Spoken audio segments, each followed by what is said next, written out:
Welcome to the Spirit of Truth video podcast. Joining us today is my friend and Urantia Book scholar, J.J. Johnson. He's done a lot of work in the past and he's willing to share it all with us. So stick around, it's going to be awesome.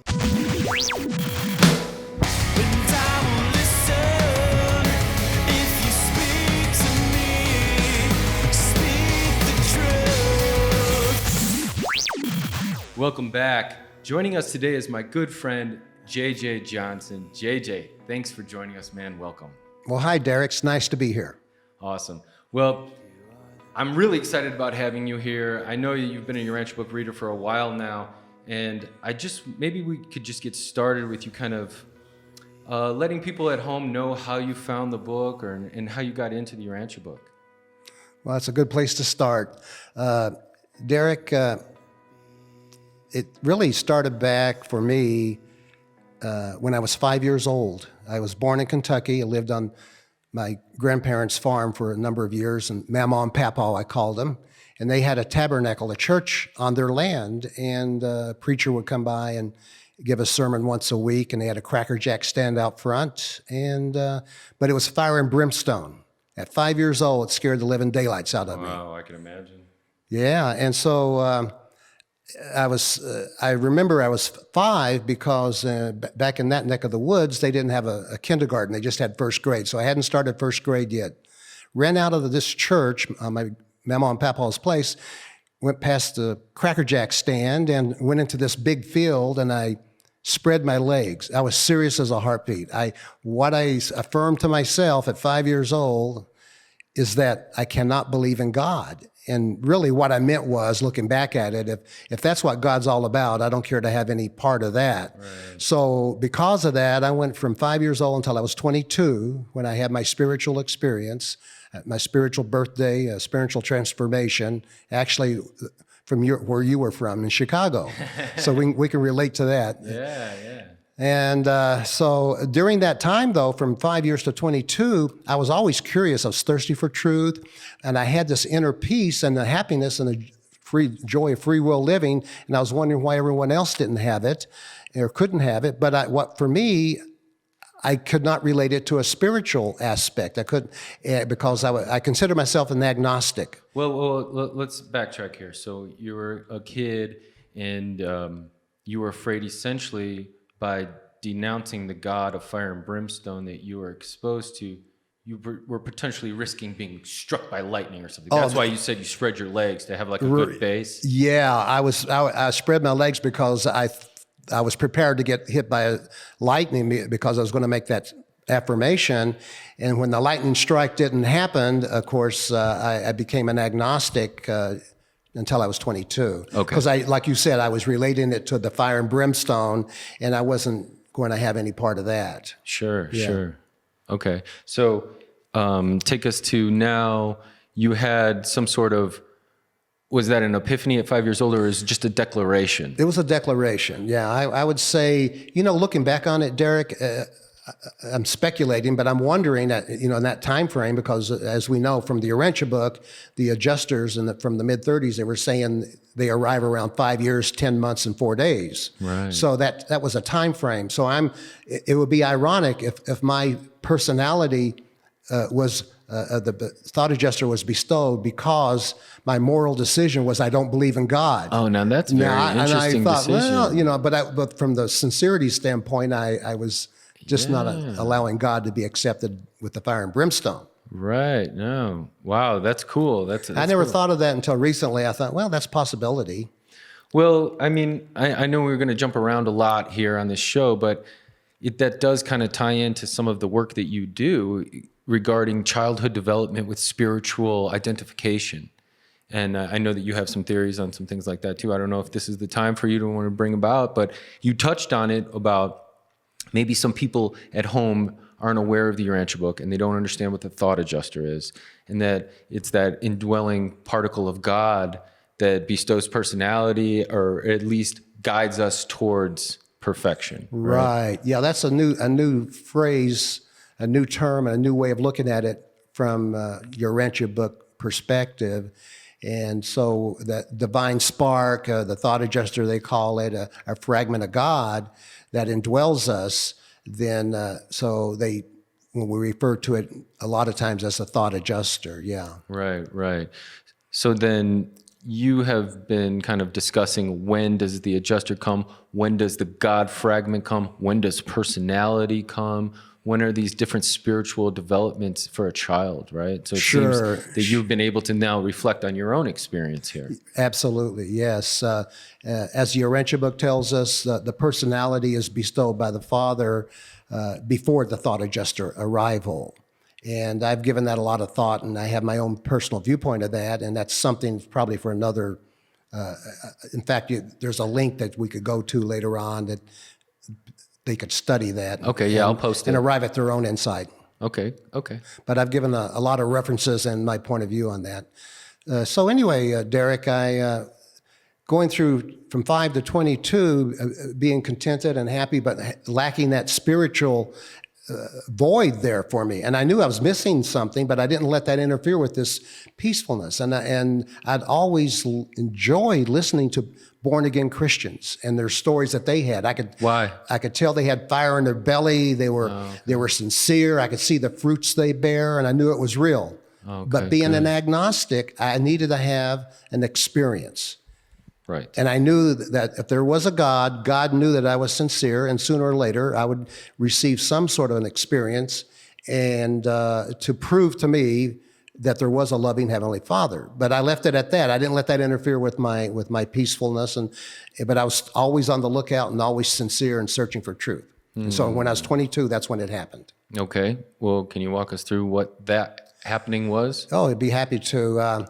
Well, the logistics of it, I was in Chicago, out of the Marine Corps after 4 years, and still curious about the spiritual aspect. And here I am, happy inside, but there's a spiritual void, and I just could not have living faith in the Father and God like born-again Christians and other people have.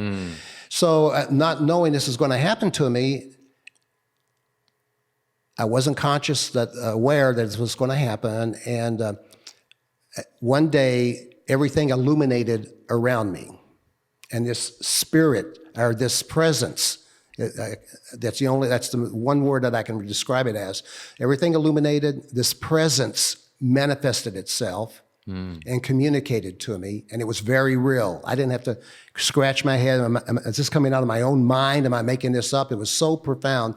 In fact, it wouldn't be accurate unless I described it as a loving presence. This loving, because I would not accept that fire and brimstone was still with me. I wasn't going to accept anything. I knew if there's a God, it had to be loving, if there was one. So this loving presence manifested itself, everything illuminated around me, and I knew it wasn't my own self, mind, or anything else from within me, the self-conscious, making this happen.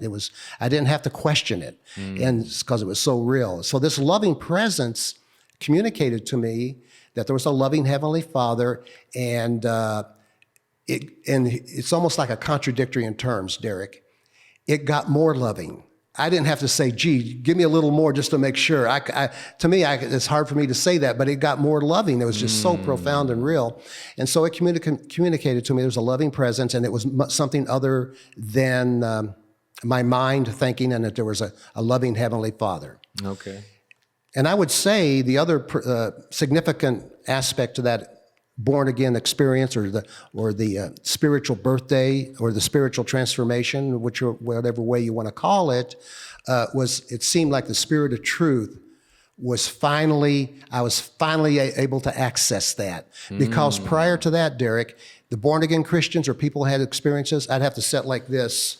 And I love listening to them, but I had nothing to draw upon to confirm, or I just enjoyed and respected that this was real to them. Right. But after the Spirit of Truth, I had this uncanny ability for myself, finally, for the first time in my life, to make decisions of a spiritual nature. Oh, wow. I was so relieved. Oh, wow. Amen, man. Yeah, and thanks for the plug for the Spirit of Truth too.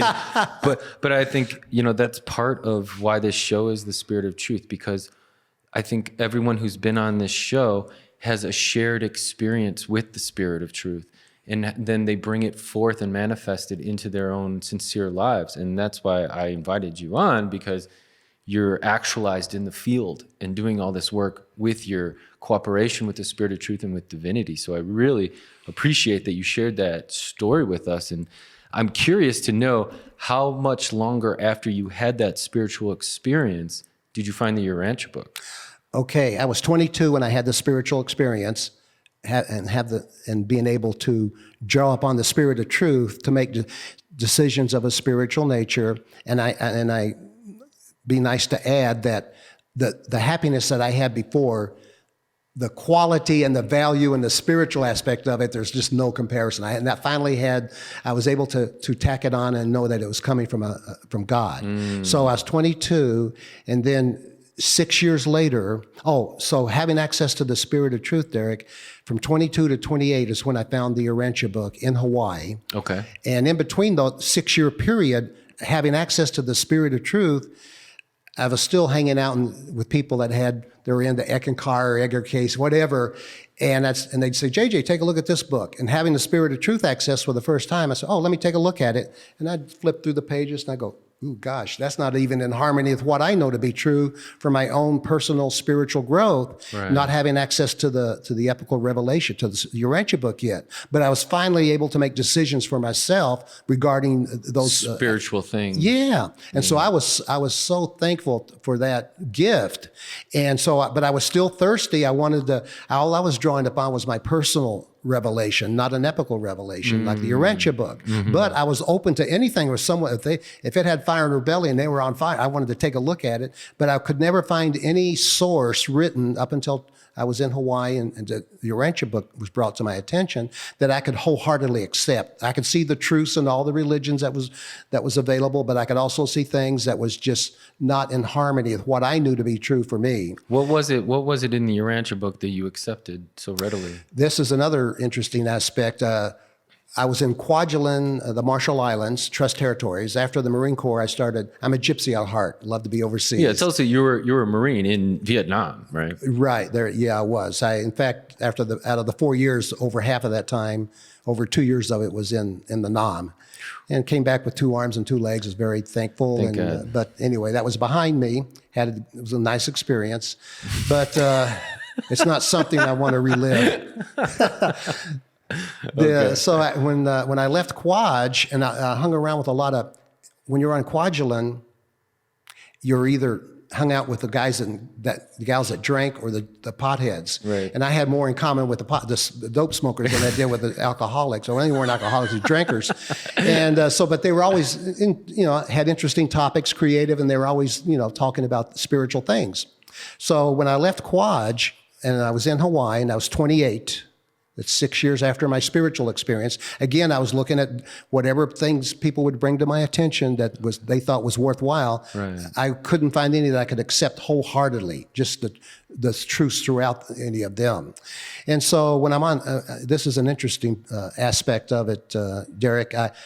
When I was in Hawaii, I was at a booth in Pearl Ridge Shopping Center, which is one of the larger shopping centers in Hawaii, and I was selling concert tickets, and I had 12 hours a day, and I was single, much more brain cells than I have now. And so I get a letter, it's back in the snail mail days, it was not internet. So I get a letter from a buddy of mine that was still on Kwaj, okay, on Kwajalein, which is halfway between Hawaii and Guam. So Bill Ibarra sends me this letter. And Bill's a geek. He's always interested in technical things only as far as reading stuff. So in about the second paragraph, he mentions the Urantia book. And he didn't say what it was, spiritual, philosophical. So I'm thinking, why in the heck is Bill Ibarra wanted me to check out some tech book? He knows I'm not interested in stuff like that. But when I'm thinking that, I had this compelling urge to reach over and pick up the phone. And I'm thinking, what's going on? And so I was sitting back looking at this happening. It was so powerful, I had no control over it, and I didn't try to resist it. So I pick up the phone and still wondering this whole time, what am I doing? And I called the Honolulu bookstore and asked, do you have the Urantia book? And they said, the downtown bookstore has it, but we don't. So as soon as I got off work, out of the booth, rode over there quickly. And in the meantime, I'm still thinking, what the heck's going on? And so finally, I find the Urantia book at the Honolulu bookstore, or the downtown one. Found out it was like $25, $35. Of course, I was broke during those days, had no money, so I charged it on my charge card. And for the first time since that letter, I took a breath and saw how voluminous it was, and noticed it wasn't a tech book. And then I saw that it was more of a spiritual, and it covered a lot of different areas. And like all these other books that had been presented to me, I felt that based upon that, I was going to find something inconsistent in the beginning. I wouldn't have to waste my time reading the whole thing. Maybe I'd flip through it if it was interesting. That was based upon everything else that was brought to my attention. So I opened it up, started reading, started with the foreword. And of course, the foreword was above my pay grade. There was paragraphs in between there that kept you grounded. But overall, for the first time reading, I couldn't say, there was no way I could say it was not true. I just didn't know. But the things that you could say, it was certainly consistent. But Derek, when I got to paper 1, page 24, I knew from my personal spiritual experience that I had that no human being in and of themselves could have written that based upon my spiritual experience. And what it says on page 24 is that I related to and identified with is those who know God have experienced the fact of his presence. Such God-knowing mortals hold in their personal experience the only positive proof of the existence of the living God which one human being can offer to another. And I'm going, wow.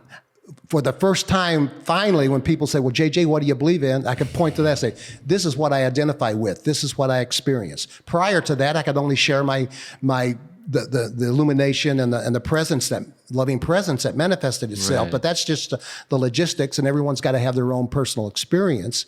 So this was something finally in writing, in a written source that I could point to. So I knew no human being in and of themselves could have written that. I didn't make a formal decision until I read the book, and I always read sequentially, except for study groups. I read wherever they're at. But so anyway, I continued on. So I was really, you can imagine how excited I was.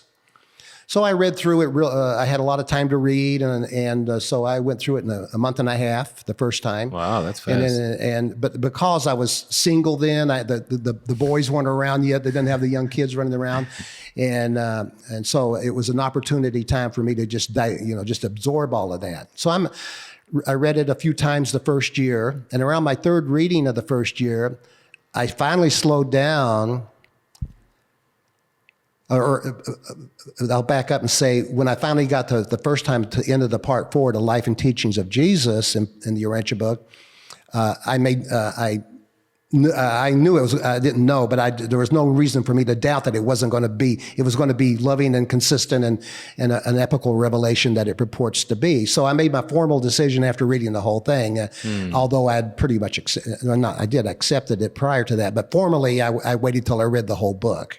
So anyway, in about my third reading, I thinking to myself, like a lot of Urantia students, what the heck? I didn't know there were study groups. First time I heard of it from Bill Ibera. And so I'm thinking, am I the only person in the world, And so I thought I need to get a handle on this and find out who else is aware of this. How come the whole world's not aware of it? So I had it in my mind as I'm walking up down Waikiki to call the foundation and see what kind of information I could get. Again, not knowing there are study groups, etc. And I used to carry it was a blue book without a cover, without a jacket, and I'd carry the book like this on my side, and the Urantia book that's on the front of the book, and I think it was a third printing, I wore out the OK because I was carrying it like this down. Oh, wow. That's where your fingers were. Yeah, just holding on to it for all that time. And so here I am getting ready to contact the foundation, but I hadn't followed through on it yet, but I knew I was going to. But at that particular time, one of the times I was walking down Waikiki, this young man walks up out of a semi-basement from a pizza place. He has a beard, and he says, "Hey, you read the Urantia book?" And man, did I get excited. That was my first encounter. And he walks right up to him and he says, "Hey man, I read that book in one afternoon on Maui." Well, yeah, okay. Maybe he was on Maui Wowie. I don't know what the heck was going on, but from that beginning, I realized there's various different levels and the extremes of people that get into it for one way or the Yeah, other. well, with that, I mean, then I can assume with your travels, you probably had some interesting encounters with other Urantia Book readers or interesting encounters trying to turn other people onto the Urantia Book. Oh, absolutely. So I still hadn't contacted the foundation, and by carrying the book around, I met another guy in Hawaii, in Waikiki, and he also said, "Hey, you're into the Urantia Book." And fortunately, he was there on vacation, and he had a list of Urantia students in Hawaii. Oh, cool. Stevie Schaefer, Terry Beret, and she wasn't named Beret at the time, and Le Ruth Tiao and others. She was a Mormon, dedicated Mormon lady, a beautiful family. So anyway, I didn't contact the foundation at that time because I got this list from that gentleman. Sure. And so I contacted Le Ruth, who lived on my side of town, a dedicated Mormon lady, but also a student of the Urantia Book. And the way she would study the book was she would read over the phone with Emma Christensen, with Christy. They'd have a study session. Yeah. It was the Skype of those days. It was the Zoom of those days. That's how she studied. And so when I met Le Ruth for the first time, she had a box of letters, correspondence from Christy over the years. Oh, wow. And she pulled it out from under her bed, and you're like a kid at Christmas time with the presents. You don't know where to start. So I looked through a few of those. So that's when I got active. I went to 3 study groups a week for a while there in Hawaii, and then finally got a job offer, contract work in Saudi Arabia. Wow. And that's when it started my overseas disseminating the book abroad. Sharing the Urantia Book in the Middle East. Yeah, well, that's a lot of handicaps there, and when you do that, like in Saudi, on the way to Saudi, Derek, I got the name of Julia Fenderson, who lived in California, and so she invited me to stop in on my way en route to Saudi, and a wonderful lady. She was just like Berkeley Elliott. There's such loving service and dedicated to the ministry back in those days. She was a field representative and just a beautiful lady. And so I heard stories from her. And she said, JJ, when I relocated to California, I made a conscious decision to live near the LAX airport, live near the airport so I can meet and greet people like you guys students that come there. And when I started my study group, only 2 people showed up for a long, long time. And one of those persons, she was convinced that it was because of her apple pie. So that's how she got started. But she was such just a loving, dedicated woman. Yeah. And so I'm on a high just visiting her. And then on the way to Saudi, I stopped in Nashville to visit my mom. And at the airport at LA to get the flight, I requested specifically a bulkhead window seat, non-smoking. I think they had smoking back in those days. And so as soon as I did that, I sat down, opened up my book, and started reading before the plane even taxied out to the runway. And then along comes this other person, a gentleman. I won't mention his name, but his initials are Lee Rector. And I think he'll appreciate that. So I've known Lee ever since then. So Lee walks up. He had specifically requested a bulkhead seat as well. So he had the bulkhead aisle with a space in between. So when Lee sits down, he looks over and sees me reading this really thick blue book. And he had to lean over just to make sure it was the Urantia Book. And he had just spent the weekend or a few days with Clyde Bedell. Oh, cool. And here I just spent the weekend with Julia Fenderson. Wow. And so we were just really on a high. And we're about the same age. And he was a managing editor of Music City News. Oh, okay. And in Nashville. So anyway, he said, JJ, if the South is the Bible Belt, Nashville's the buckle, and so he talked like that. And so we've been friends ever since. And you meet people like that in your travels. Yeah, you've had a few run-ins, I know. Didn't you have some kind of run-in with Stephen Covey of some sort? Well, indirectly? Indirectly. When I wrote I'm not a writer, but I had something I wanted to say, and I have friends who can express in words and writing what my thoughts are, and so I came out with this book. It's on Amazon, Up Close and Personal with the Urantia Book. It's that first printing that I had, first edition, and I've contacted over 1,000 individuals, mainly archaeologists and scientists, astronomers. Cool. But every now and then, can't recall why I had contacted Stephen Covey. You know, he passed away, a few years ago. But Dr. Covey, he wrote a bestseller, 7 Habits of Highly Effective Living, I believe it was. Yeah. Anyway, I contacted his office and to compliment him or congratulate him on what it was that he had done. And I got his email or a letter. I'm not sure, but I think now that I think about it, it might have been an email. Okay. But anyway, I got an email back from his office, and it's pretty much telling JJ, I've been a reader of the Urantia book for 25 years, and I still find it very fascinating, something along those lines. And so, yeah, I had met people like that. Met Dr. Carrie Mullis, a Nobel laureate, who is also a student or familiar with the Urantia book. It's on his website. He shared a Nobel Prize in chemistry a few years ago, and Carrie Mullis recently died about in August. So it's been like 2 months ago. I got an email from his wife, his wife, and she's still grieving, but she let me know, and I had not realized Carrie Mullis had passed away. But he's an interesting character. He's a kick. He's opinionated. So he invited me to his place in California when I was on one of my trips back from the overseas for a luncheon, and his wife was making lunch for us, and he had my book spread open. He had the Urantia book, and he was telling the story of how he found the Urantia book. And so I've met people like that, people in high places, people in low places, just people that were thirsty for truth and sharing the love. Yeah, I can imagine working for the State Department and then falling back on your Marine Corps experience. My question is, then you had an opportunity to live a pretty rigorous lifestyle, and with the kind of rough upbringing in Chicago that you went through. For me, I had a little bit of a rough upbringing, not as rough as yours, but it allowed me to have a diversity of experience and a capacity of understanding that was then fulfilled or validated by the Urantia book when I found it. It's kind of like that quote that you just mentioned, where it's a shared experience. And so then it was validated, it was proved to me when I read that in the Urantia book. I was like, yep, that's the experience I had. That's the God I know, you know? So I'm wondering, like, what from your more rigorous past have you kind of drawn upon to allow you to maybe discern with the spirit of truth, or to be able to navigate these murky waters of outreach and dissemination and spiritual conversation? Yeah, Eric, when you were describing your upbringing in Chicago and some of the hard times and difficult times in the areas that you lived in, same with me. My mom raised for a good years of her life, when we were younger, and I was the oldest of 4, on waitresses' pay.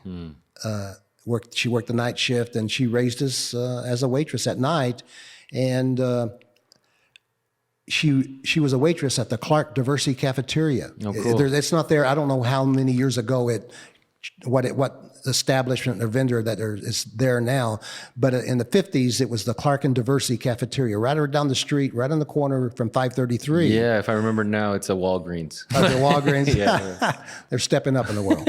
So my mom would, she would come home with tips from the night and put them in a little ashtray above the TV. And on occasion, I'd sneak out a nickel and buy a candy bar on the way to school. And we used that tip money. She would buy Wonder Bread and milk during the week to keep us going, and then until she got paid. And so I hung out in the streets, probably not maybe as much as you did, but I had this, again, even at that young age, I had this inner being. I just thought it was just my nature, but I always wonder, why aren't other people that? Why can't they? All you got to do is have that desire to be that way. But unfortunately, my mom married a gentleman who was physically abusive.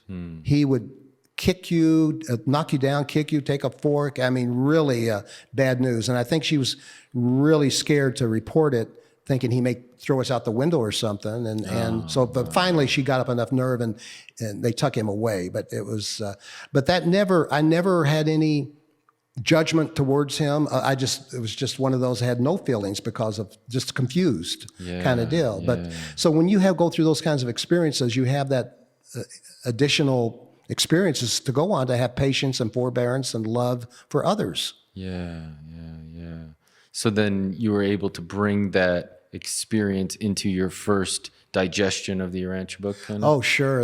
So once it really, the disseminate, well, of course, around Hawaii, I would place Urantia books, but mainly it's a study group environment and sharing that way. But once I got overseas, and the need was for that as well over there, and with all the translations coming out, which we can be so thankful for with the fellowship and the foundation, and with 17 or 18 translations now. Yeah, there's a lot. So I became keenly aware of the significance and the importance of having translations, because when my former wife and I, Jerry, were visiting Jacques Dupont, George Dupont's father, we stayed at his place on the way out of Saudi on our last trip, and Jacques was telling me the story. He said, JJ, when I first found the Urantia book, I did not speak English at all. And if it wasn't for Jacques Weiss, who did the first French translation, as I understand it, that's how I found the book. If it had not been translated into French, I would not have found it. But Jacques Weiss had included reincarnation. He included some of his own things in that translation. No.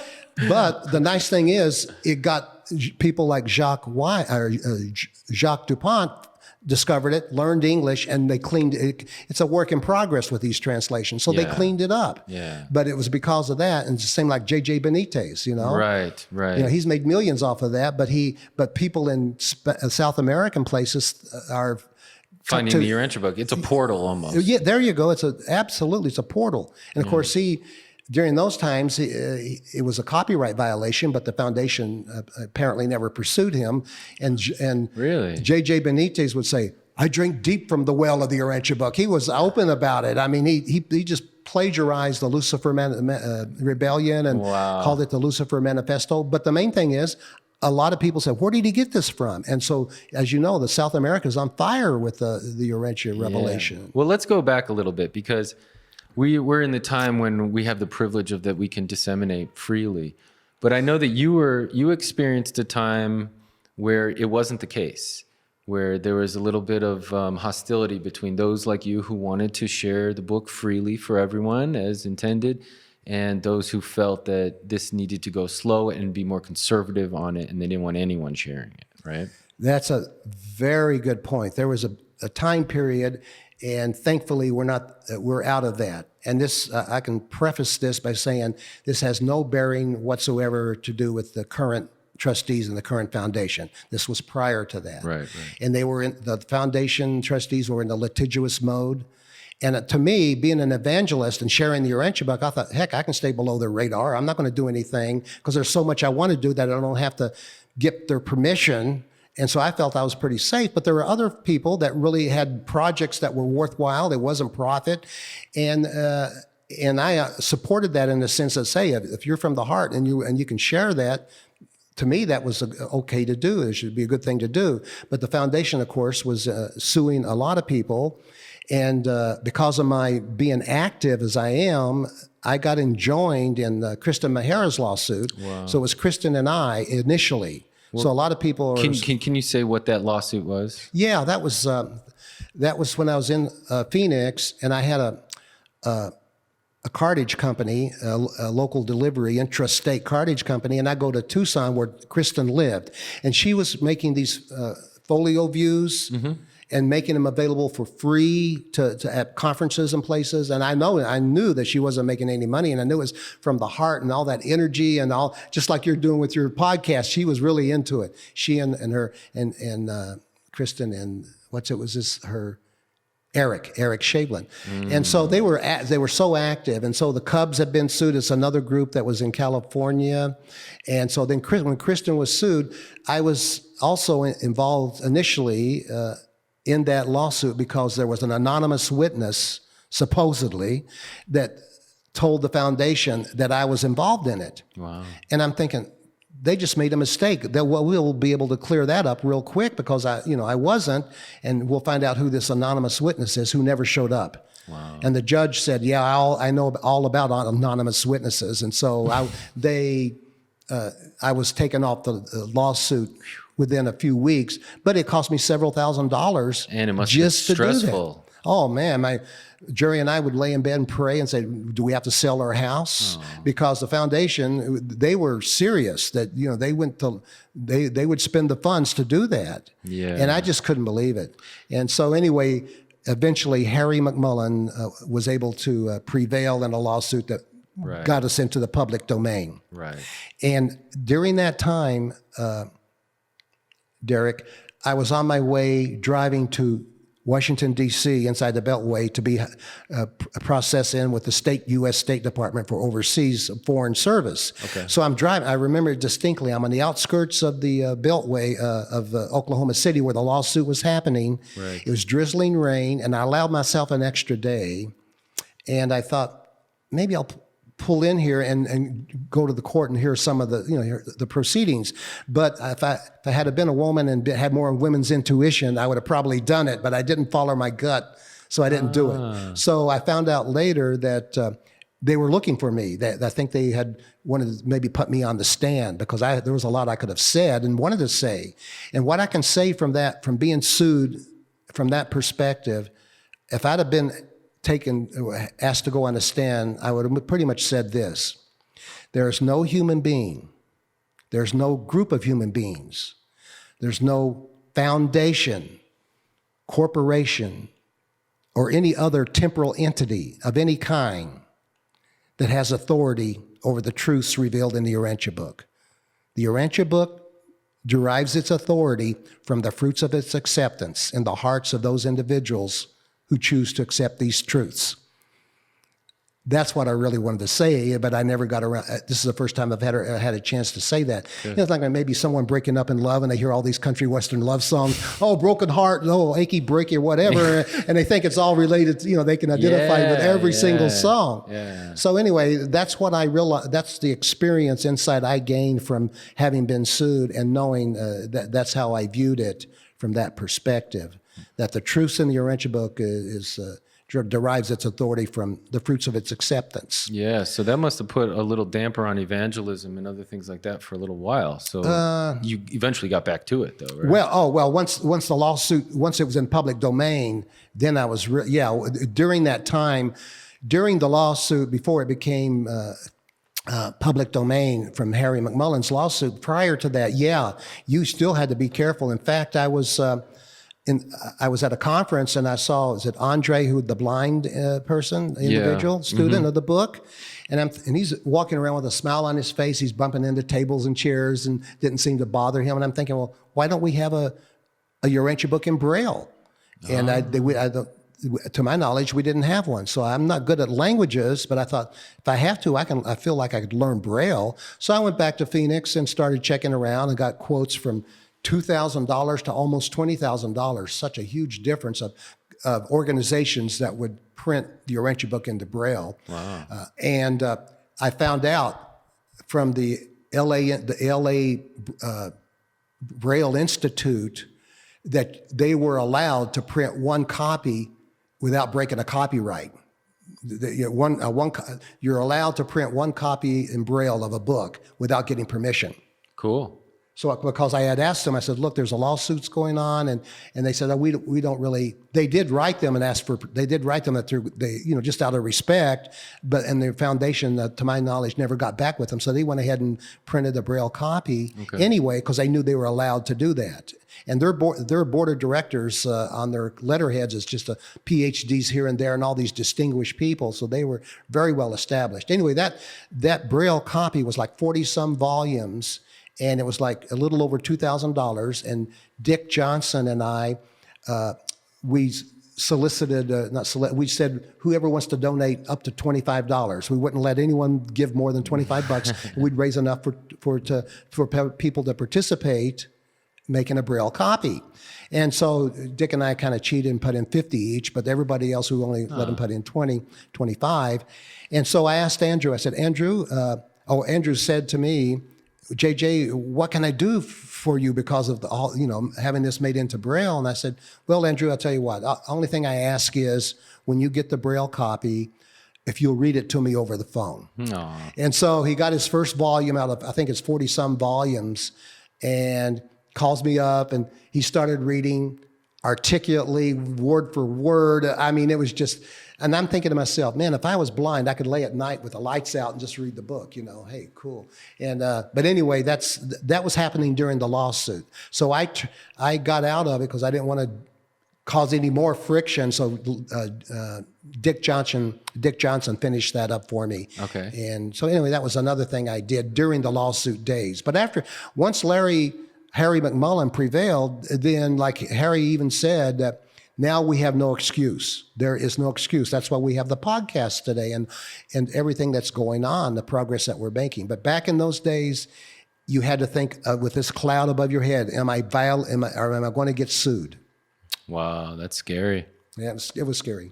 That is scary. It kind of reminds me of when Jesus was dealing with the Sanhedrin and kind of saying, you stand with your backs to the gates of the kingdom of heaven or of heaven and fight off those who wish to enter.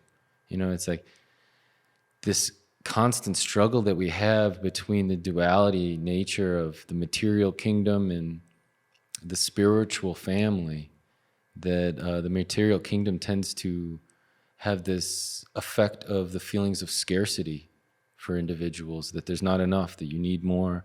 And I found that the kingdom of heaven, the family of us, it's such abundance. And, thank God for the Spirit of truth to kind of allow us to realize that in our own experiences. But that's where you really learn, like, things grow when shared, especially divine love and divine truth. And something that, I appreciate that you do is that you're sharing truth in a more healing way, and that isn't such a harsh, vengeful way. Like, I was thinking about the difference between killing someone with the truth, hurting someone with the truth, and versus healing someone with the truth. And it seems like you and other guests who have been on here, they've kind of taken on the mission that they want to heal with the truth because the truth has set them free initially. And that's something that, I pray for all of us to go through, that the truth sets us free to where we could just hit the ground running like you are. And you've been doing for a very long time, and I'm super appreciative of it. So thanks for just listening to the Spirit and going with it, man. And this is an example for other people to learn from. Like, they're learned from those who are doing, and you're out there doing. And it's great. Yeah, it's, when we experience the love of the Father within us, it's just it's so powerful that it overflows. Mm-hmm. And it shows itself out in loving ministry to our spiritual brothers and sisters. So what we experience personally of the love of the Father, and they live it out, then the others that are visualizing that or exposed to that, they're experiencing the love of the Supreme. So it's the love of the Father within, and then when they take action on that and they live it out, then it's the Supreme being revealed. Yeah, and people can experience that. So it's to me, it's just a wonderful way to share it. And during those travels, the family, it's just everywhere you go. I don't care in what part of the world you go to, as from my experience, when you see families together or you ask about their children or their, it's just the love is there. The love is there, and that continues to spread. And from my limited experience and exposure, there's no doubt in my mind that the spiritual forward urge is the most powerful driving force within this planet. I find that to be true. So when I got to, so when the lawsuits behind us, where you can be evangelical and share in any way you want, and feel free to do projects like this that are worthwhile and meaningful without having to think about being sued, then it's I'll say the most italicized word in the Urantia book is suddenly. But what's even just as remarkable, maybe even more remarkable, the second most italicized word in the Urantia book is sudden. Suddenly and sudden are the two most italicized words in the Urantia book, which doesn't include the suddens and suddenlies that are not italicized.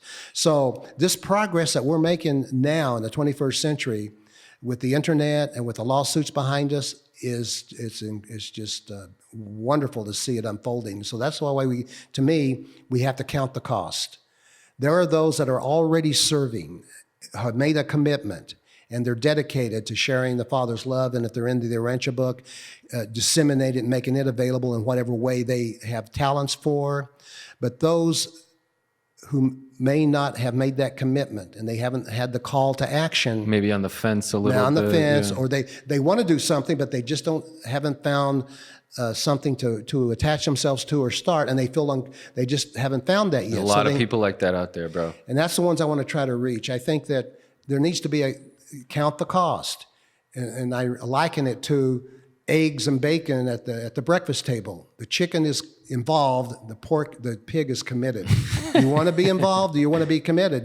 But you got to reflect on that and make that decision. Yeah. And I feel at the rate, I get the sense, Derek, that the way we're progressing now with the internet and all of this, that very shortly, those that are on the fence, they are going to be, if they prepare themselves, they can be on the lookout to call within their soul, to have a call to action and be able to start something that's meaningful to them, that's worthy for our brothers and sisters, or attach themselves or be involved with another project that they see that's worthwhile. I see that coming very soon. Yeah, amen. As far as I can tell. Yeah, myself too. It's just there's this click that happens in someone, and it's that vision, and it has such appeal, and then they know it's for them, and they go and take it. Yeah.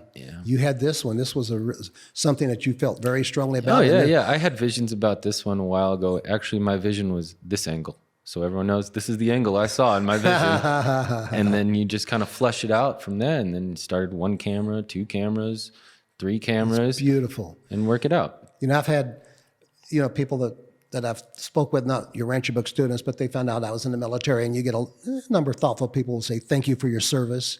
But it gives me such a privilege and pleasure to say to you, thank you for your service. And the service motivation now is getting away from military into spiritual. That's the thank you for so that's being recognized more and more. Well, then let me ask you about that, because in the Urantia Book, the way that, celestial groupings and personalities are arranged, it seems very like the military, like the legions of angels, and the way that they're broken down. Did you serving in the Marines, did you maybe relate to the way that things are structured, or you could see the planning of why you break down authority in a certain way, or anything like that? When I was in the Marines, I didn't really think of it at that time in that fashion, because I hadn't had the spirit of truth yet, and I hadn't given it that much thought. But once I was with the Foreign Service, embassy assignments, and my very first one in Islamabad, Pakistan, at the U.S. Embassy there, you hit the ground running. It was right after 9/11. Wow. They had so many antennas and parabolic reflectors and everything on top of the roof of the embassy that you could probably walk down the middle of the roof, and with a light bulb in your hand, it'd light up.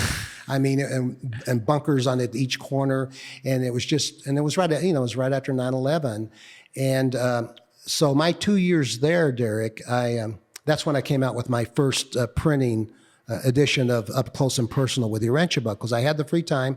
I'm walking down the hallway of my where I lived, which I lived on the embassy compound, 36 acres, set back way back from the main road, and this still voice or whatever it was said, "I've got something I want to say."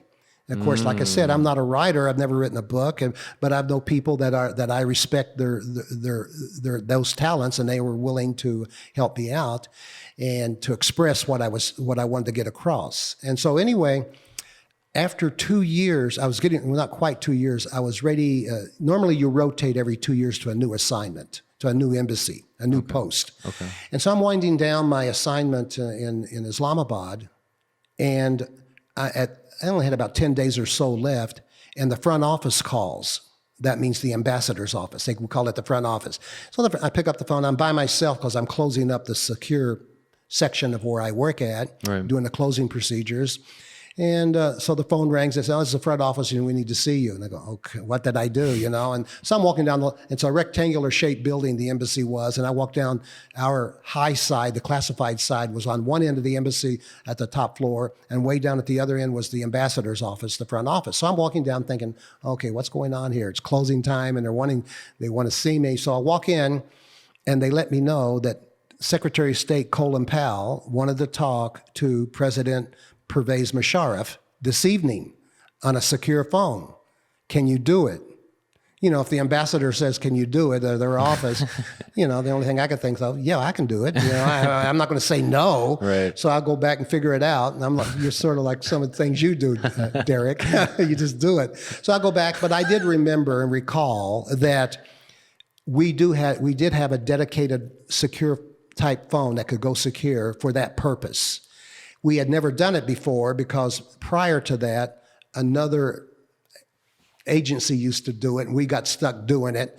And so that was the first time. But I knew we were tasked to be able to do that in case it ever came up, and it did. Okay. I just happened to be on duty when that happened. So I'm scurrying around trying to find this dedicated phone. I find it. I get all kinds of peripheral equipment because who knows, is a plug going to be 3 plugs, 4 plugs? You know how it is, 220. Right, Over there, you never know what you're going to run into. And so I gather all the material, and I walk back down to the front office. And as soon as I'm walking in, the phone rang on their side, and it was the the Secretary of State building in Foggy Bottom. And their ops people, I assume, said, "Okay, Secretary of State Powell wants to talk to Pervez Musharraf at 7:30, whatever time it was in the evening," and only gave me enough time to get from our side of town where the embassy was to this military base where Pervez Musharraf lived on a military base. And he wore 2 hats. He was still in the military. He still kept his rank as a colonel, I believe it was, in addition to be the president. So Wow. He probably walked in and went, "Which hat do I wear today?" Hey. So anyway, there was an embassy driver with diplomatic plates waiting downstairs for me. Okay. So I hop in the car, hop in the Suburban, and the embassy driver is taking me across town to the president's residence at the military base. And it's about a 20-minute drive or so. And about halfway there, the front office calls me because they're anxious. They want to make sure this goes smooth. Right. "Are you there yet? Is everything okay?" And I said, "Yeah." And we were only halfway there. And then we had BlackBerries at those times. So I get to the front gate of this military base, and I have no idea what to expect or where to go. And fortunately, his personal assistant, President Musharraf's personal assistant, was there waiting for me. Young guy. He was military, but he had civilian clothes on. I could tell he was military. Very outgoing, very articulate, spoke better English than I did. And he says, "Okay, yeah." He introduced himself. He says, "I'll take you to the president's residence." And so he climbs in the back seat of the Suburban where I have my secure phone. And I'm thinking to myself, should I make an issue out of that? Because it's our embassy secure phone that we're using. But I decided I didn't want to make a deal out of that. So we drive to President Musharraf's house late in the evening. He had a like at the airport, the check when you walk through the radar detector. Yeah, the radar thing. They had one of those outside the house before you went into the main house. So got into the main room there at the entrance, and I forgot the young man's name, and we'll call him Muhammad. And so we went down to the one end of the house at the front, and they had a dedicated room set up for this specific purpose when he needed to make calls to dignitaries. Well, in our case, set up for Colin Powell. And so I set up the phone, and I get ops online back at the main state building, and then we go secure. Then now it's in a secure mode, and Muhammad gets on the phone. He knew all of them there. He had done this many times. This was old hat for him, and it was new to me. So he introduced me. He said, "Oh, how's it going, Bob?" and this and that. And so here we are waiting, and President Musharraf hadn't showed up yet. And so it's about 5 or 10 minutes, and I was feeling a little uncomfortable that Colin Powell's waiting to talk to him. So I felt like I should say something. So I get on the phone. I said, "Sir, this is J.J. Johnson with IPC." He would know what section that is, secure area. And with the U.S. Embassy in Islamabad, and I said, "Sir, President Musharraf will be here shortly." I just had to say something, I felt. And as soon as I said that, he walked through the door. I just lucked out. Wow, So President Musharraf's in his night clothes, his evening kickback clothes, the attire of that day. And he shakes hands with me, and then Muhammad and I leave the room, and we had a little notepad on the table with a pencil so he could take notes if he wanted to. So we go back into this other room, and Muhammad orders some tea and some cookies, and we start talking. We're sharing just personal things. He's telling me about his family, how they just got a new German Shepherd, and how the kids love it. Mm-hmm. And that's how things happen over there. You get to know the family, you get to know the people, and they may be disagreements between nations and governments, but on a level like that, it's more personal, and the love is there. Yeah. And so Muhammad's telling me about his family. We're sharing stories, and it was about 20 minutes. So I don't know if that was a normal average time for someone like them to talk like that, but it was about 20 minutes or so. President Musharraf comes back out. He gives Muhammad the notes that he had taken, and he shakes hands with me and says good night. And he goes back down the hall. And so we go back into the room to break down the equipment. I'm putting it away. Muhammad drops the notes on the floor I'm assuming it was by accident. I don't know if he was testing me or not, but he drops the notes, and they were face up. And he didn't realize he dropped them. At least that's what it seemed like. So I pick them up, and I noticed they were in English. So I saw the basic conversation that was going on. And so I said, "Oh, Muhammad, you dropped the notes." So he calls in another person, and he seals them up in an envelope and gives them to someone else. But the bottom line, the takeaway from this, Derek, is when I went back to the embassy and locked up everything, and then the next morning when I came into work, I was at the cafeteria at the embassy. I was at the table with a number of the ladies that worked at the embassy, and word already got around I was at the President Musharraf's house. And so they were very curious, not to what was said, but how were the chandeliers? What size were was it bigger than the ambassador's house? They were more curious about the decor inside the house than anything else. So I thought it was kind of funny.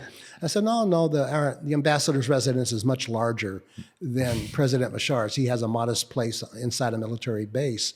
So anyway, when I get into work, the traffic started coming in, the classified traffic, and we got the report from Secretary of State of what transpired during that conversation. And what they do is, in general terms, they share it with other embassies in other countries. So whatever the policy or things they're trying to accomplish, they work towards that. And so I got a chance to see the back door from that side of it, from both sides. And so we may agree or disagree, but there's no question in my mind, from my limited experience, the love is out there. The desire, the angels of nation life, the Most High's rule in the kingdoms of man through the angels of nation life. And I can see that happening.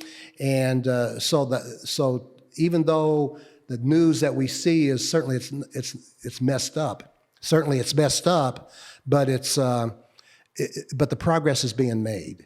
And that was encouraging to me. I was happy to see that, because that was one of the main reasons that I wanted to join the State Department, just to see the backdoor policies, how it really works. Yeah. And as messed up as it is, there's a lot of hard-working, dedicated, and I'm sure in the education field and the health field, you've got the Reserve Corps of Destinies attached to each of those the Master Seraphim groups. Right. And so that progress is being made. And so I go to my next assignment, Rangoon, Burma, or as most of the other countries except the UK call it Yangon, Myanmar, but the US still call it Rangoon, Burma. Okay. And there, when I was off work on the weekends, I would go to this coffee shop in a shopping mall. And there's not a modern shopping mall like we have, but it was up an escalator, and the first place was a coffee place. And I'd go on the weekends, and I'd take 2 Urantia books, and I'd set one on the table, and I'd be reading the other one, and I'd order some coffee, and then people walk by. And eventually, in a very short order, one of the waiters spoke English, and he started being curious about the Urantia book. So we started sharing that way. And after several months, he said, "JJ, it may be best you don't come here anymore." And I'm thinking, well, maybe he may lose his job or something. Right. That's what I figured. I didn't want to jeopardize that. And so He's like, no, your life's in danger. yeah. So well, here's what happened. About a month later, I happened to be out of on vacation or on an assignment or something. I was out of the country at the time. 2 bombs went off, one on each side of the town within 3 minutes of each other. That they were timed. One of the bombs was on the side of town I was at, it was at that escalator that I went up. Oh, wow. And I've had incidences like that. I could share a couple more, but that was one. I've had things like that happen to me. And even when I was in Pakistan, the RSO, the Regional Security Office, who provides the diplomatic security for the ambassador and for the embassy, and the local guards handles security for the outside gate. But once you get into the embassy, it's the Marine Security Guard, MSG, who works under the Regional Security Office, the RSO. So I'm doing some outreach in a poor part of town in Pakistan, going back to Pakistan, and I get called into the Regional Security Office, the RSO, and I must admit I tread where angels fear to go sometimes, and I get pulled back a little bit. But the RSO office said, JJ, you're going over here to this place. And I didn't tell them I was going. They just got word somehow. And they said, you can't be going there. And they said, if you continue to go, we're going to have to take this to the front office. Of course, I knew what that meant. So I said, okay, I could appreciate that. And so anyway, about 2 months later, or maybe even less, that's when they caught Khalid Sheikh Mohammed, KSM, the mastermind of the 9/11 master. And so he was only like 10 minutes walking distance from where I was doing my outreach. Wow. And again, these are, I don't want to You could have turned him on to the Urantia Book, man. That would have been great, wouldn't it? That would have been nice. So I'll keep that in mind. So anyway, those things like that happen. And also I was at this one embassy, and I'm there, and the phone rings. It's during the middle of the day, and it was the outside security gate calling our high side classified section. Said, "There's someone here to see so and so." Okay. And I said, and I had just been there for a couple of weeks, and that person had already rotated out, going to a new assignment, another post. So I went down because they left that person outside the gate. They wouldn't let him in. So I said, I'll be right down. So I was going to tell them, I'm sorry, that person you're looking for is no longer here. And so I went down to do that, and lo and behold, it was 2 ladies, and they were young ladies, and one of them was named Bubbly 2. Bubbly too. That's all I ever got out. That's all, and she didn't speak English. The other lady I'll call her Susanna and you'll see why in a second. I don't want to reveal any detailed names. Still kind of scary it still kind of shakes me up. Okay. So Susanna speaks English. She was there to see that person. I said, I'm sorry that they're not here. And so Susanna says, well, is it possible to get a drink of water? We're thirsty. I mean, who knows how long they've been walking. So I said, sure, come on in. I sign them in to the embassy, take them to my because I lived on the embassy compound, take them to my residence, and I give them some water. And Susanna's looking around. She sees the Urantia book, and she's, oh, what's that about? And so I'm not sure what I told her, but she said, is there possible I could get a copy of it? And I said, well, sure. And so I give her a copy, and then I said, well, if you have any interest and you want to talk about it, just give me a call. And I left my contact number. And I forgot how long it was, but she gave me a call back. And it ended up her whole family, her mother, she lived with her mother, her brother, and her sister-in-law, and they had 3 young kids, and Bubbly 2. Wow. Bubbly 1 was the sister-in-law. And how I never did find out why they got called Bubbly 1 and Bubbly 2. But Bubbly 2 was only like 4 feet something. She was not quite 4 feet tall, just really petite and short, and didn't speak English, but very loving. You could tell the love in her eyes. Mm-hmm. And so they were on fire with the Urantia book. Susanna would come once a week, and I'd give her an overview of the Urantia book, and then she'd translate it and give it to her family, the study. And then I would go once a week to their place with a diplomatic driver, and he'd park out front for like an hour or so when I was inside. Wow. And They loved the angels. They really wanted to, they just loved talking about and hearing about the different angelic orders and all of that. So they were really just tucked to the book, the entire family. Wow.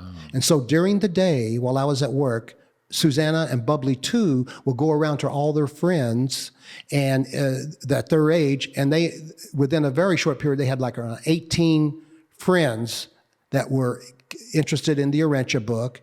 Cool. And so I rented a minibus and tucked them up with a. Oh, and by the way, they were Christian, so they had two strikes against them. They're women. They were women, and they were Christian. And of course, they grew up there. They knew the streets better than we did. So, but I would always remind them, and I shouldn't have to. And I would say, hey, err on the side of caution. But they were so excited. They were more on fire than we are, Derek. And so they one time. So anyway, I took these 18 kids up, young men and women, mixed, and gave them an overview of the Urantia book. And some of them spoke English, and they translated for the others. And so that grew that way. And one of those persons, a young man, he was in his teens at the time, I guess, maybe 18 or so. He ended up coming to a conference here. Jeff Waddles met him.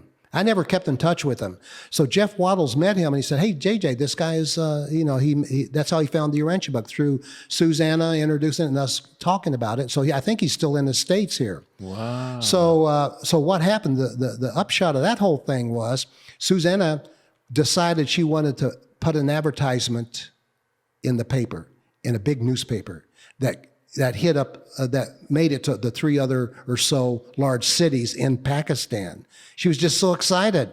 She never told me about this. And so she went down and worked with the newspaper agency at the headquarters. And she was back home, and she got a call from the newspaper headquarters saying, come on down. And she got excited because she thought they had finally worked out the format or whatever, just a small advertisement to announce the Urantia book in their language.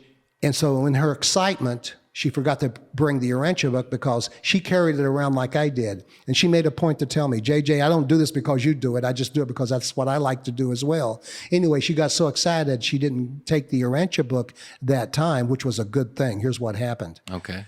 Whoa. She and Bubbly too went down to the headquarters thinking they're going to publish the advertisement. The religious police and the Mattel was waiting for him. I'm pretty sure it was 3 of them. There's more than one. I think it was 3. They took Bubbly 2, 4 feet not even 4 feet, and Susanna into another room, locked the door, and they threatened to rape him, beat him up, and put him in prison. And when she's telling me this, I can't remember, it was a day or so later, when she started telling me that story, I'm just, first of all, I'm so happy that I can see them here. So something had to happen, but I was still, you can imagine how shook up they could be under their thumb like that, being threatened with, they could have been the first martyrs, possibly. Mm-hmm. So anyway, they're threatening them with that, beating them up, raping them, and putting them in prison. And they're there, tears, crying or whatever, and fearful, rightfully so. Mm-hmm. And then one of the Matals, or religious police, started talking derogatory things about the Urantia book, really putting it down. Interesting. And not Susanna, but Bubbly too, springs out of her seat and says, how dare you? And she doesn't speak English. She's in their language. Don't you ever dare talk that way about the Urantia book. It's not fair. You have not read the book. You don't even know what it is about. That's after they've been, being threatened with all of that. That's very courageous. Had to, I was just so, I couldn't express my feelings. And they let him go. Wow. And just Bubbly too, she was from the 2 days train ride from the main city in a farming area, just a farm girl, but she spoke from the heart, and they backed off. Wow. She challenged them, but to leave it on a light side, more humorous side at the ending, Susanna says, she made me promise. She says, JJ, promise me you will not tell my brother.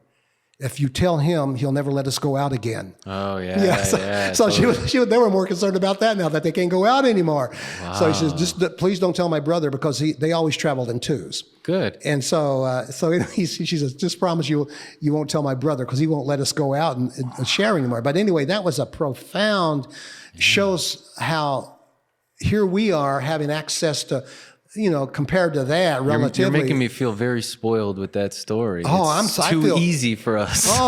It makes me feel that way. I think about it all the time and how thankful we are. So when I got joined in the lawsuit with Kristen, that's nothing at all compared to what they went through. And that didn't slow them down. So they just had to be more careful. Yeah.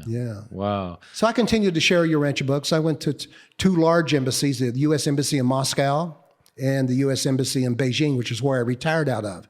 And when I got to Moscow, and Paula Thompson and the foundation and the fellowship, they were always very supportive of sending me books. Yeah. And they give me names. So in Moscow, I got the names, could have been from Tamara, of people who read the contacts they had in Moscow. So when I got settled in and got unpacked, I went down the phone list. There were about 10 of them, 10 or 12.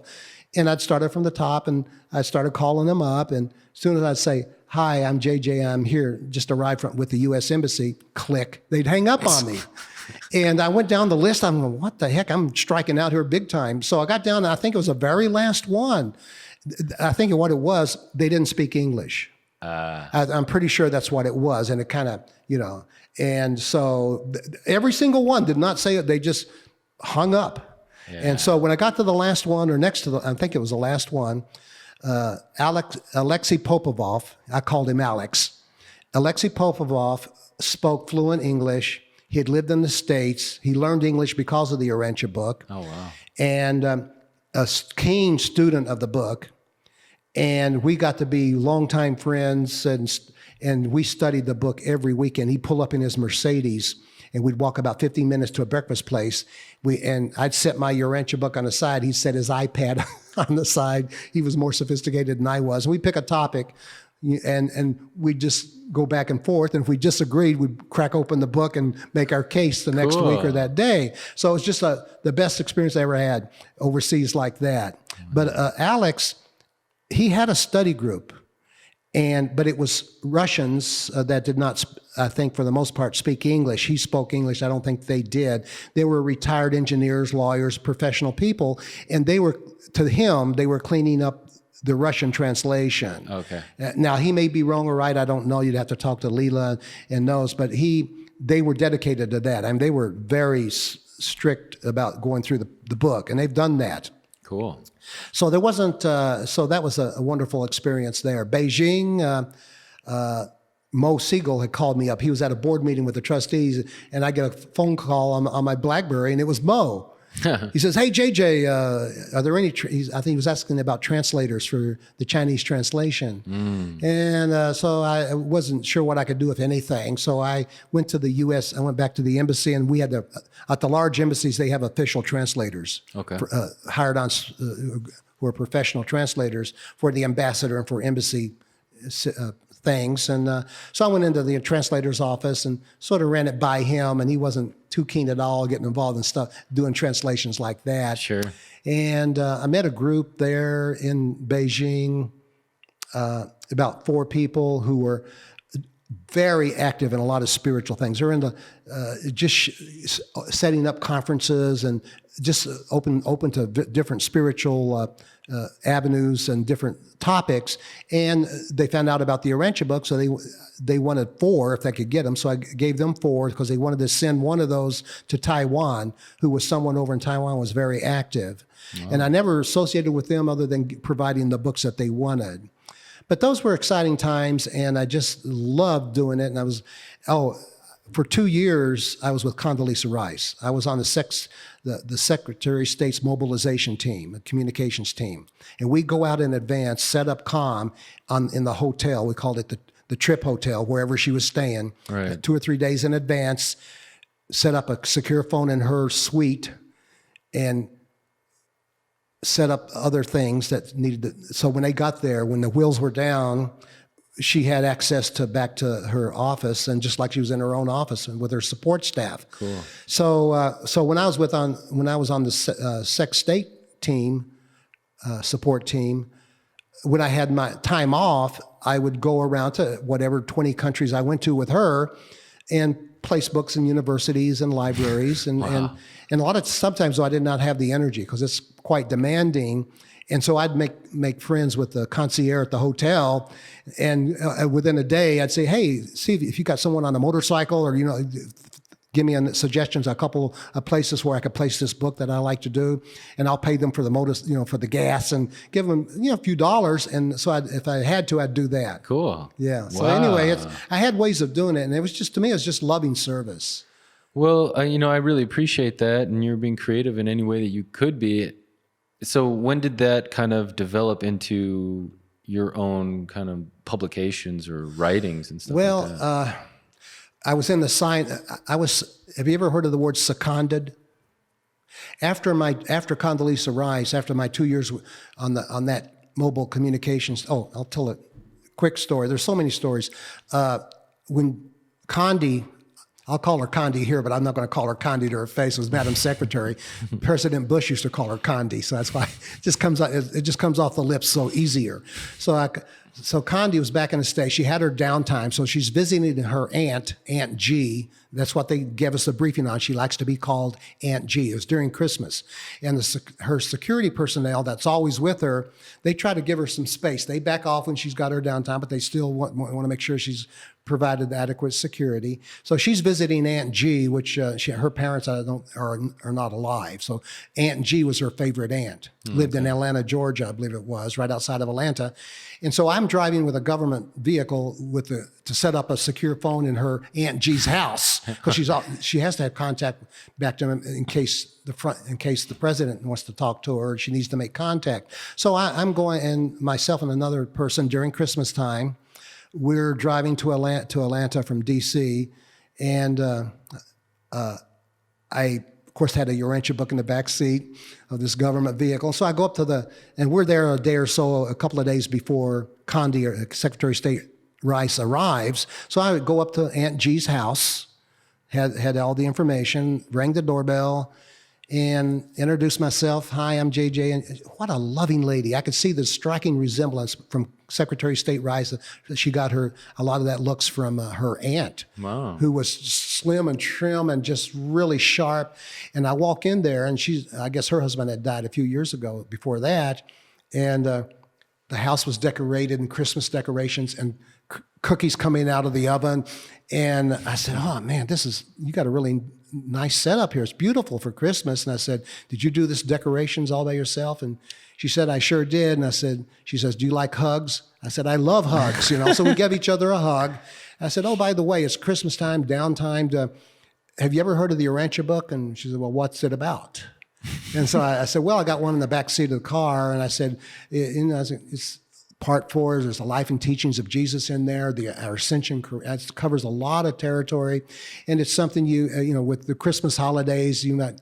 If you're interested, I'll be happy to Give it to you. Give it to you. Yeah. It'd be my pleasure to let you have it, and then you can turn it on to her niece. Condi would be her niece. Oh, yeah. Yeah, I said, maybe you could turn her on to it. I'd like to get it through the back door here. She said, "Well, okay." She says, "Yeah, give it to me. I'll read it over the holidays, and the next time I'm back in D.C., I'll give the Urantia Book to Condi."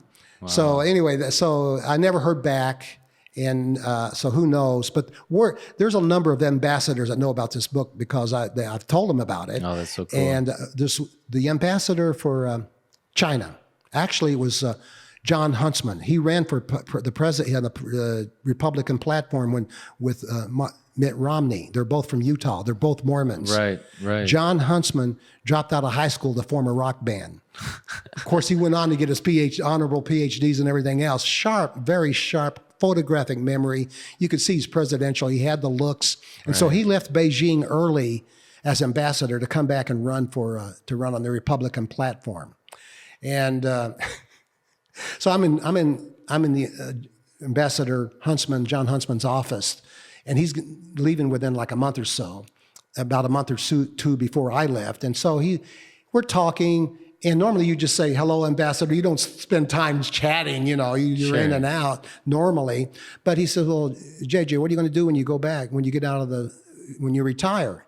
And I said, well, I'm returning to Phoenix, and I'll remain active with the Urantia movement fellowship back in that area, and et cetera, and then other things.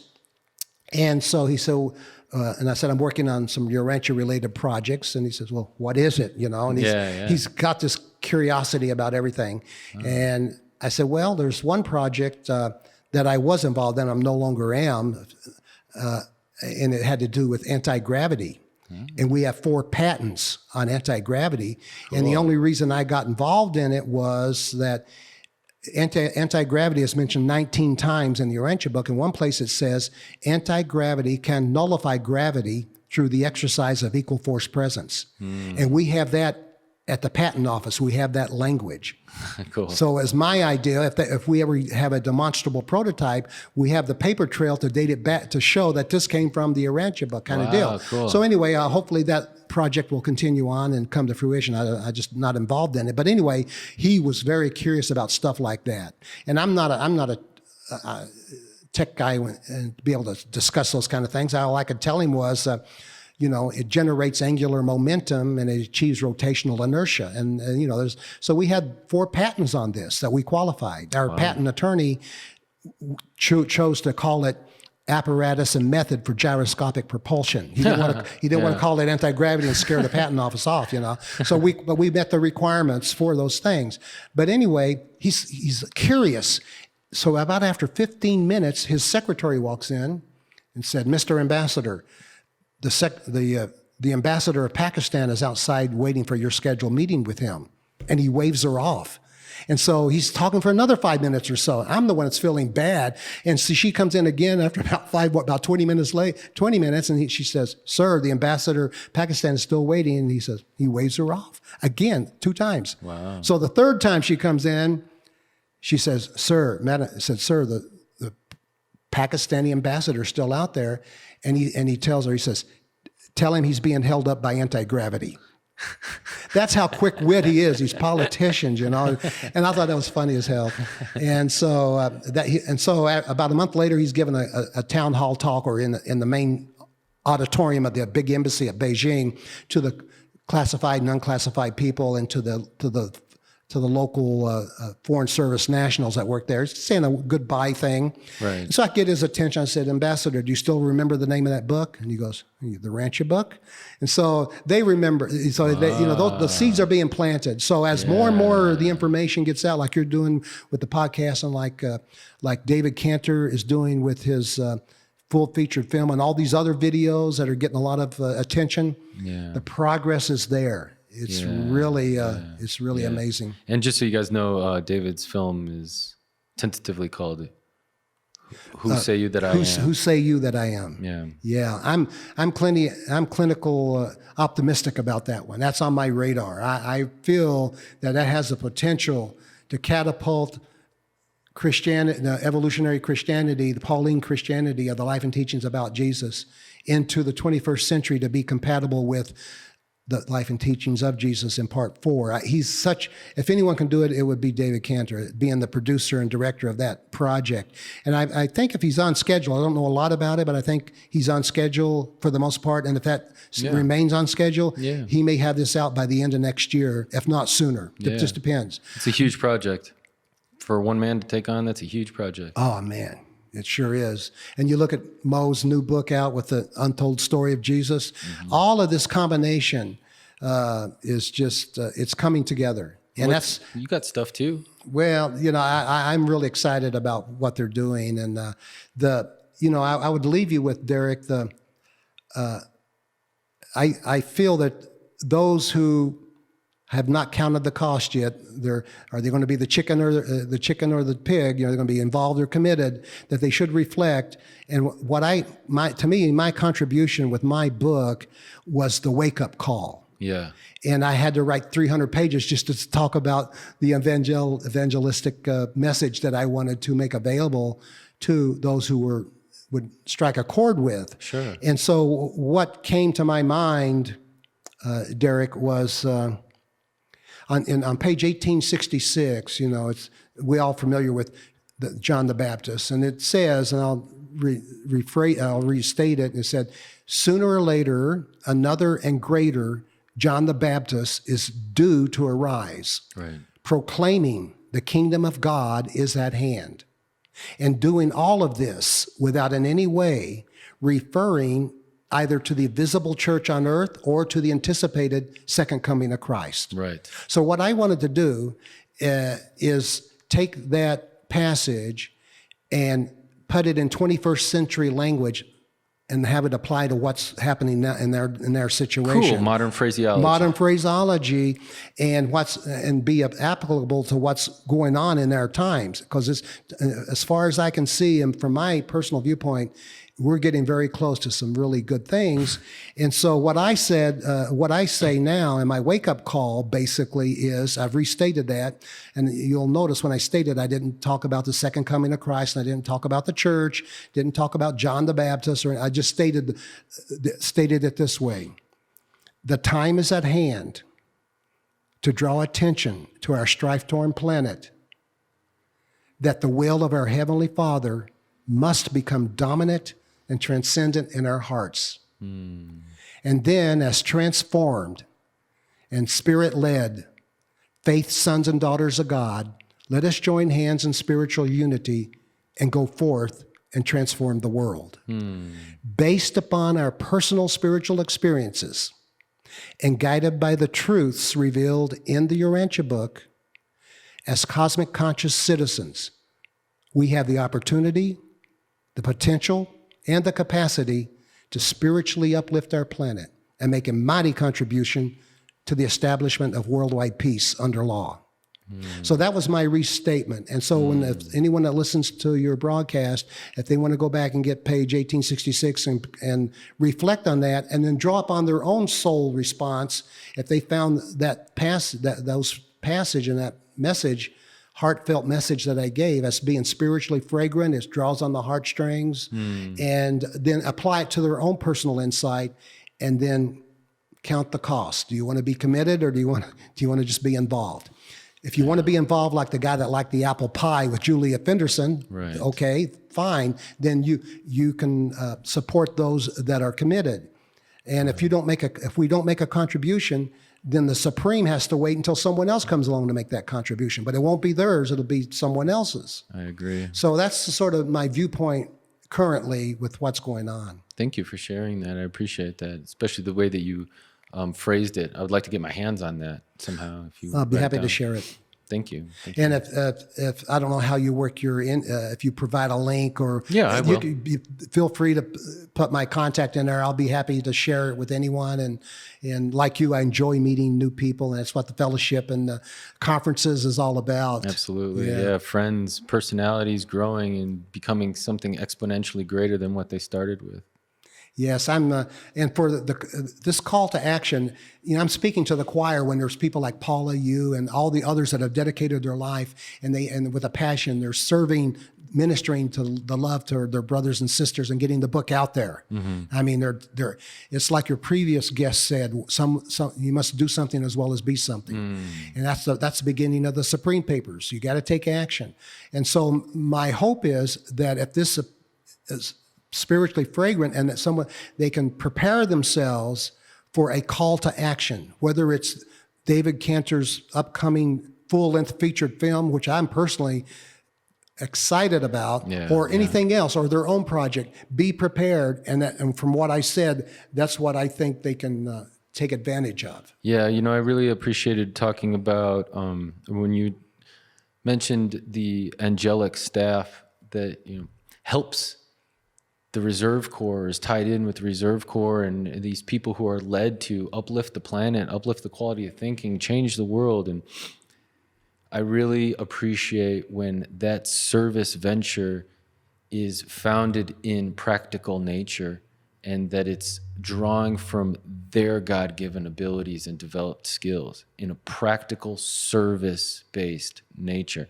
We so often have this tendency, or maybe we've come from problematic childhoods or troubled past or traumatic experiences, that when we do get exposed to such spiritually fragrant scripture that we have a tendency to then glorify ourselves and aggrandize ourselves, in that we shortcut the real self-work that will get us to that real loving service that we can do. But we have to work with the Spirit and be patient with its development. And so I really appreciate when individuals have gone within and reflected on what their God-given abilities and talents and skills are, and then to mindfully meditate on how they can apply that in a practical service venture that can help the planet and help humanity, and then consecrate that with divinity and know that the angels are probably on your side when you take that type of agreement, you know? That's beautiful, Eric. Thanks for sharing that. As you know, Angie Thurston is on a project most recent about regarding the soul call. I haven't had a chance, and I'm looking forward to getting more familiar with that. But it seems this and the local universe, Mother Spirit, the Holy Spirit, a lot of this is getting elevated to a much more higher level or exposure than previously, as far as I can see. Oh yeah. And so this is some being on to me, we're still on the ground floor of an epical revelation. What else more to be blessed with that and have the opportunity to share, just like the Salem missionaries. Yeah. If you take Macaventa Melchizedek during the third revelation, I believe I mentioned to you yesterday when we were hanging together, you know, Melchizedek spoke the emergency 6 languages. Yeah. And so that was compensation for not having internet and Skype and everything else. So he said, hey, before I bestow myself, I better pick up a few languages here. He spoke twice as many as Jesus did. Jesus spoke 3, Melchizedek spoke 6, turned on the Salem missionaries, and they went out and they really spread the word. Yeah. So, that's suddenly italicized. We really should be as prepared as we can. When that happens, we can imagine all the fundamentalists and all these different groups that will come forward, and and that by having stuff like by having the podcast and all this other information out there, we're ahead of the curve on that. And I agree.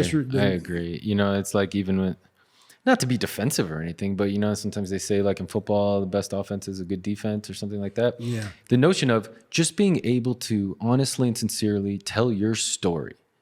And that's why other people come on, to tell their stories. And if we as a collective group can tell our story before somebody else does, I think that's really important. Good point. I agree.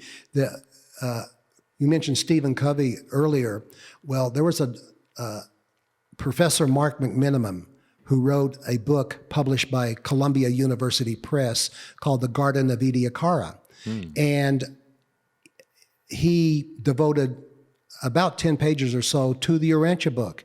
And it's because I wrote him a letter back in the snail mail days and said, maybe his email by then, he discovered this fossil that was real old in south of Tucson. And when I see things like that, I congratulate him. I said, oh, you might be interested in what the Urantia Book says about your discovery. Right. Congratulations. And I've approached thousands of individual scientists and archaeologists like that, and I do it and I forget about it because most of the time I never hear anything back. But this case, Professor McMiniman wrote this book called The Garden of Ediacara, and he devoted 4 pages to the Urantia Book. Wow. And he said, he says, how can some precocious book from some dark corner know about this before our science knew about it?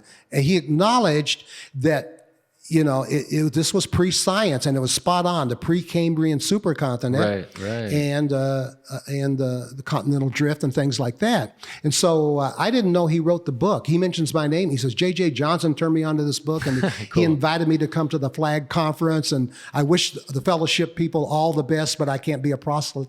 He was cool. He was very cool about it, but he had to, we've discussed. If you're a scientist like Chris Halverson was saying, you got to be careful about how you at the workplace. You lose your tenure, you lose your colleagues' respect. But Mark McMiniman said, I'm willing to stand my ground. He said, a lot of my colleagues really got onto me for putting that in my book, although they respect the science of the book. He said, but I'm willing to hold my ground because he had the facts. And the Urantia Book states it. This is what it said. And so little by little, a few of those people are reaching out, just like Professor Carrie McMullis Carrie Mullis, who was a Nobel laureate, that mentions the Urantia Book. And then Paula had mentioned, and it's in Larry Mullen's History of the Urantia Papers, on his latest edition, there's a lady, a doctor in the UK, or a professor, I believe, and they did an academic write-up on the different New Age stuff. It's called New Age Invention or something of that nature, the name of it. And there's different chapters, one on Scientology, one on the Book of Mormons, one on the Urantia Book, one on several. And and this lady, her name was, I don't recall her name right now, but anyway, that's the only one independent, fair assessment of a study of how they view it independently, an academic write-up about the Urantia Book. Wow. And when she devoted the 10 pages and she did the handwriting thing and she followed it for a long time, and it's worth just being familiar with it. And she said at the very end, she says, sort of like the Urantia Book at the end of 2,097 pages, when all is said and done. She said, when all is said and done, the Urantia Book cannot be proved or disproved. Yeah. And which to me is the most fairest way you can say it. It's an individual thing, but it's so recent. Scientists and theologians and others they got the publication date. They're going to be able to give it a hard look. Wow. And they can't back off from it. So that's coming out a little bit more and more. Wow, cool.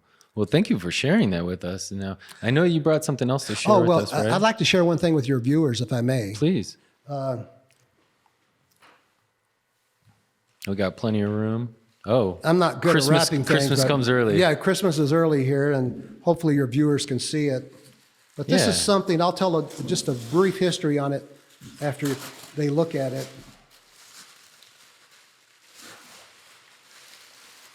I really should have had you open it, but this is for you, Eric. Oh, wow. Because you have such a keen interest in, Van, if you want to read it to your viewers. So it says, Van the Steadfast and Amadon Award.